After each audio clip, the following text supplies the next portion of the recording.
Bago po tayo magumpisa, gusto ko po magpasalamat sa lahat ng masugid na sumusubaybay. Marami pong salamat sa inyong lahat. Lalo na po sa mga solid subscriber. At kung hindi ka pa nakasubscribe, pindutin ang button para sa ating story series. Marami din pong salamat sa mga masipag mag-share.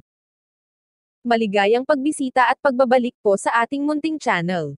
Narito na po ang karugtong ng ating istorya. Ika-83 na kabanata.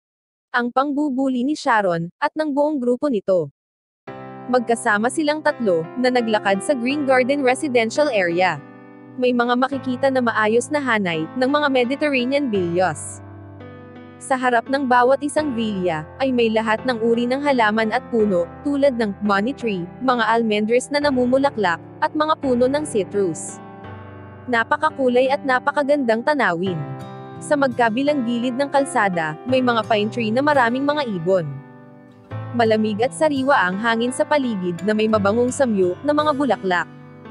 Maraming oras na ang ginugol ni Alex doon, kaya hindi na ito bago para sa kanya. Ngunit ang dalawang babae ay namangha sa ganda ng kanilang paligid. Marami silang nakikitang mga panoramic na larawan na katulad ng sa kanilang cellphone. Ibinulalas nila na ang Green Island Garden ay talagang karapat-dapat na maging isa sa dalawang nangungunang residential area sa New York City. Hindi nagtagal ay nakarating sila sa artificial na lawa. Sa gitna ng lawa ay may isang maliit na isla, at sa isla ay may isang villa na mas mukhang marangya kaysa sa iba pang mga villa na naroon. Parang European castle. Napakaganda, bulalas ng dalawang magandang babae. Habang nananabik silang nakatingin sa villa sa isla, at naramdaman ang banayad na simoy ng hangin mula sa lawa, na humahampas sa kanilang mga mukha. Komento ni Kelly. Ang villa na iyon ay nagkakahalaga ng higit sa $40 million. Nabalitaan kung binili iyon ng isang binatang estudyanteng nasa 20s lamang. Naniniwala ka bang napakaraming pera niya sa edad na iyon? Hinampas ng simoy ng hangin ang kanyang damit. Nakatayo sa tabi ng lawa, napakaganda niya. Sagot ni Sharon. Sino ang nakakaalam? Nabalitaan ko mula sa isang kaibigan na nagtatrabaho dito, na binili niya ang villa na ito mahigit 1 buwan na ang nakalipas, at hindi siya tumira rito. Baka mas maganda pa ang bahay niya kaysa dito. Na-imagine niya ang binata, at nananabik na sabi. Kung sakaling makikilala ko siya, gusto ko siyang yakapin at halikan. Nang marinig ang kanyang mga salita, si Alex na nakatayo sa malapit, ay nagsimulang umubo. Tinitigan siya ni Sharon na naiinis. Nabulunan ako. Mabilis siyang humingi ng tawad. Wika ni Alex. Pero hindi man lang pinansin ni Sharon kung gaano siya nabigla sa paraan ng pagsasalita nito. Tiningnan siya nito ng masama at sinabing, nakakadiri ka na talunan. Sige, umubo ka lang, hanggang sa mamatay ka. Di ba sabi mo dito ka nakatira? Sabihin mo sa akin kung aling villa ang sa iyo. May gusto ka bang sabihin sa amin? Walang kamalay-malay na sinulyapan ni Alex ang mansyon sa Artificial Island. Bakit ka nakatingin sa villa na yan?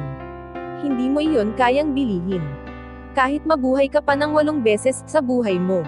Napabuntong hininga si Sharon habang nagsasalita.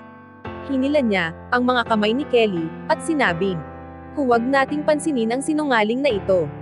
Hinila ni Sharon si Kelly, at lumayo sila kay Alex na nakayuko, sa kawalan ng pag-asa, habang sumusunod sa likuran nila. Hindi nagtagal, narinig na nila ang mga ingay ng mga taong nag-uusap at nagtatawanan. At pagkaraan ng ilang minuto, ay nakarating na sila sa isang villa sa katimugang bahagi ng residential area. Mayroong 2 marquise sa hardin, bawat isa ay naglalaman ng mahahabang puting mesa, na puno ng mga prutas, inumin, at alak. Nasa 30, ang kabataang lalaki na may napakahusay na pananamit. Ang mga ito ay nakapaikot, at may hawak na baso ng alak, at nag-uusap sa mga grupo ng 2 at 3. Si Kelly, Sharon, at Alex ay naglakad papunta sa hardin. Nakita sila ng isa sa mga binata, at tinawag sila. Sharon, Kelly, nandito na pala kayo. Umaasa kaming lahat na darating kayo, sabi ng isa pang binata. Sabi naman ng isa, Kelly, ilang buwan na tayong hindi nagkikita, pero mas gumanda ka kaysa dati. Sumugod ang lahat para batiin ang dalaga.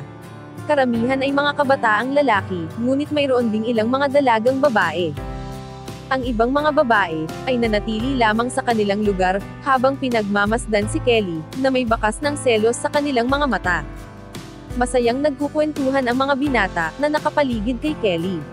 Pagkatapos ay napansin ng isa sa kanila, ang binata sa tabi niya, nakasuot ito ng luma na damit, at hindi siya bagay sa pagtitipon na nagaganap. Sino ang isang yan? Tanong ng isa sa mga lalaki. Tingnan mo ang suot niya. Mukhang binili niya, ang kanyang damit sa ukay-ukay. Wala man lang siyang disenteng gupit. O isang relo, o isang kwintas. Anong ginagawa niya dito?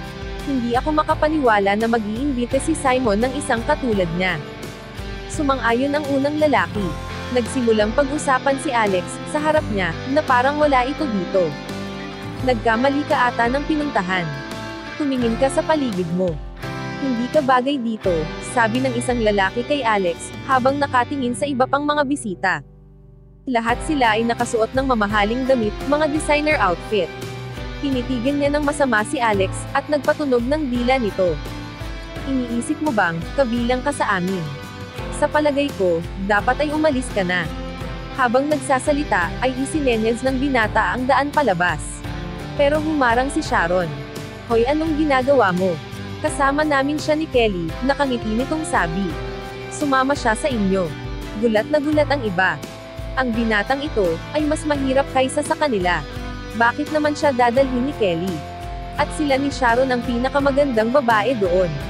Maaari silang magkaroon ng sinumang lalaki na gusto nila, at kadalasan ay tinatanggihan nila, silang lahat. Nang makita ang mga lalaki, na may nalilitong ekspresyon. Ngumiti si Sharon ng matamis. Ang kanyang mga mata ay tumingin sa katawan ni Alex, at pagkatapos, ay tumingin siya sa iba pa. Ang kanyang pangalan ay Alex, at huwag ninyo siyang maliitin. Hindi siya basta-basta, sabi ni Sharon, na may misteryosong ngiti. Nang marinig ang kanyang mga sinabi, muling tumingin kay Alex ang isang lalaki na may pagtataka. Napailing si Sharon sa sinabi niya. Alam nyo ba, noong isang buwan na ang nakalipas, nag-order si Alex ng eksklusibong Ferrari, na nagkakahalaga ng mahigit 20 milyon. Ang kotse na ito, ay kasalukuyang ginagawa sa Italy mula sa mga pinakamahusay na piyesa sa buong mundo. Nang marinig ito, nagulat ang lahat. Nagtaka sina Alex at Kelly. Alam naman nila na hindi pupurihin ni Sharon si Alex. Kaya ano na ang gagawin niya? Nagpatuloy pa ito. Ayaw ni Alex na maghintay ng matagal para sa paggawa ng sasakyan, kaya nagbayad siya ng dagdag na $100,000 para mas mabilis itong matapos. Ang mga manggagawa ng Ferrari, ay kailangang ihatid ito sa kanya, sa loob ng 10 araw. Nag-e-enjoy si Sharon, sa pagpapaliwanag. Noong una, halos maniwala ang iba, na si Alex ay maaaring mula sa isang middle-class na pamilya.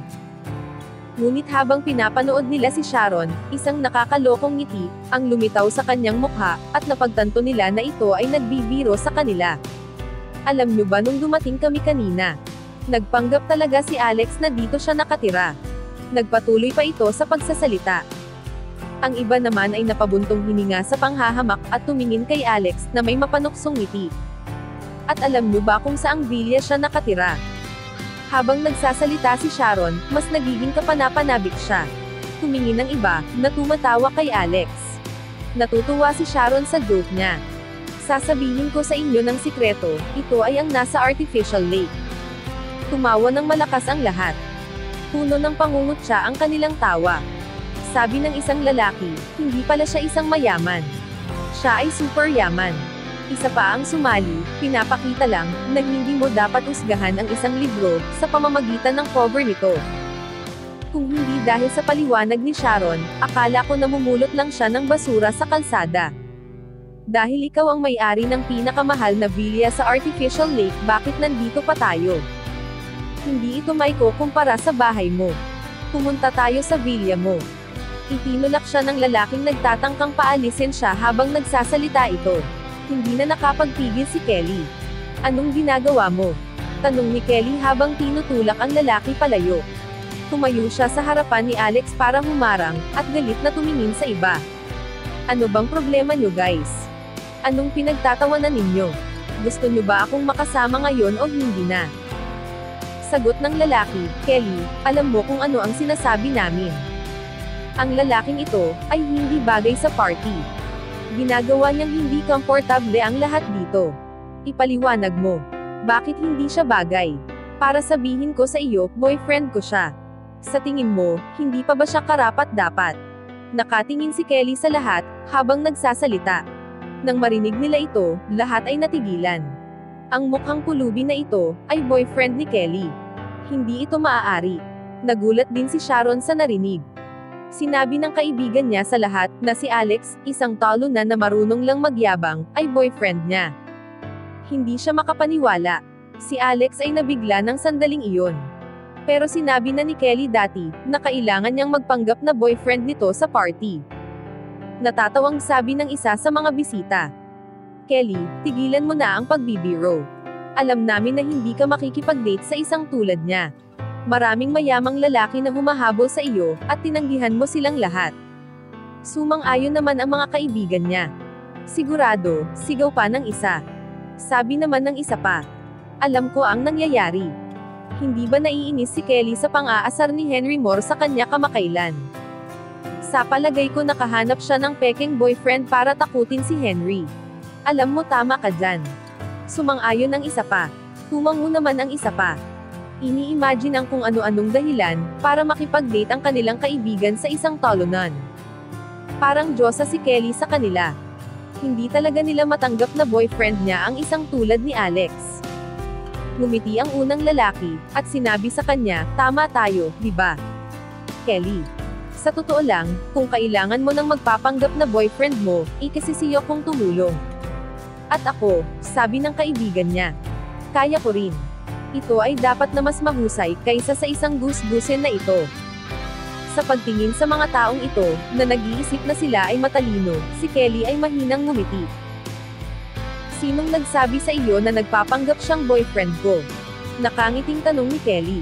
Ang iba ay tumingin sa kanya na may pagtataka. Bakit kailangan niyang magtanong? Galing si Kelly sa napakagandang pamilya. Bakit siya makikipagrelasyon sa isang tulad ni Alex? Humarap si Kelly kay Alex, at tumingin. Napatitig siya sa ganda nito. Mula sa ilalim ng kanyang sunhat, tumingin siya sa maningning na mga mata nito, at hindi niya maiwasang mabigani sa titig nito. Tumingin din si Kelly sa mga mata nito. Tumingkaya dito, at hinalikan niya sa labi. Nabigla si Alex. Habang hinahalikan siya ni Kelly sa labi. Hindi man lang tumugon si Alex. Naramdaman niya ang malambot at manipis na labi nito, at medyo malamig. Naramdaman niyang dumidikit ang ilong nito sa kanya. Binilat niya ang kanyang mga mata, nang makita niya ang mukha ni Kelly, sa harapan niya. Kitang-kita niya ang bubog nitong pilik mata, ang pinong talukap nito, at ang mga pinong linya sa gilid ng mga mata nito. Nararamdaman niya ang bugso nitong hininga, sa kanyang ilong, na pinupuno ang kanyang ilong ng mabango na halimuyak. Kahit gulong-gulo ang isip ni Alex, magaan ang kanyang katawan, para siyang nakahiga sa malambot na ulap. Pagkatapos ay naramdaman niya ang isang maliit na dila, na sinusubukang makapasok sa pagitan ng kanyang mga labi, at bigla siyang nakaramdam ng pagkahilo. Mabilis niyang tinulak si Kelly. Gulat na napatingin siya sa kanya. Ang kanyang isip, ay biglang natauhan. Anong nagawa ko? Naisip ni Alex si Debbie at nakonsensya. Pakiramdam niya ay kasuklam-suklam, ang kanyang nagawa. Walang puso, at malupit. Ang paghalik sa ibang babae, ay panloloko kay Debbie. Hanggang dito na lang po muna. Sana po, ay nagustuhan nyo ang ating story series. Sa mga bagong tagapakinig, mas okay po kung mag-uumpisa kayo sa episode 1. Maraming salamat po sa pakikinig. Pwede po bang humingi ng subscribe? Bilang pagsuporta sa ating munting channel. Hanggang sa susunod po muli. Stay safe and God bless.